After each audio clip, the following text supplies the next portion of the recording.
اللہ کے نام سے شروع جو نہایت مہربان رحمت والا ہے۔ اے ایمان والو، تمام عہد پورے کیا کرو۔ تمہارے لیے چوپائے جانور حلال کر دیے گئے، سوائے ان کے جو آگے تمہارے سامنے بیان کیے جائیں گے، لیکن احرام کی حالت میں شکار حلال نہ سمجھو۔ بے شک اللہ جو چاہتا ہے حکم فرماتا ہے۔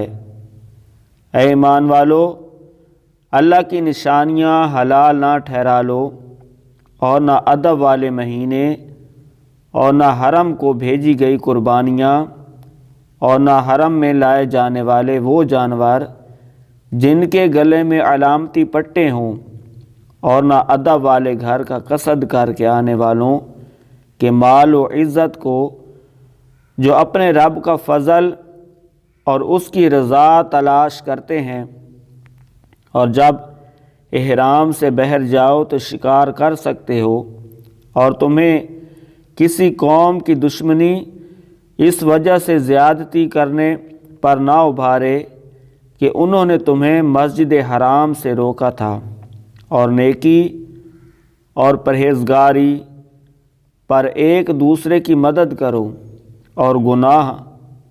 اور زیادتی پر باہم مدد نہ کرو،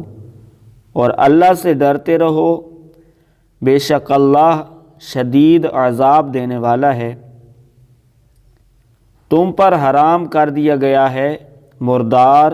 اور خون اور سور کا گوشت، اور وہ جانور جس کے ذبح کے وقت غیر اللہ کا نام پکارا گیا ہو، اور وہ جو گلا گھونٹنے سے مرے،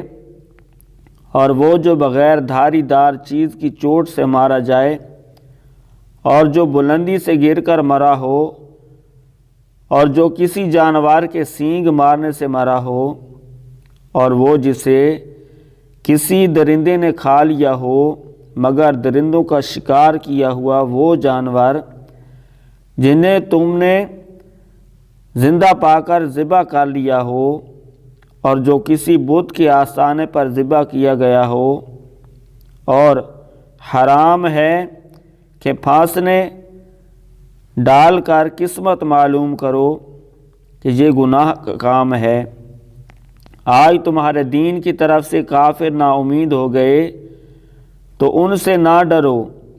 اور مجھ سے ڈرو۔ آج میں نے تمہارے لیے تمہارا دین مکمل کر دیا، اور میں نے تم پر اپنی نعمت پوری کر دی، اور تمہارے لیے اسلام کو دین پسند کیا۔ تو جو بھوک و پیاس کی شدت میں مجبور ہو، اس حال میں کہ گناہ کی طرف مائل نہ ہو، تو وہ کھا سکتا ہے۔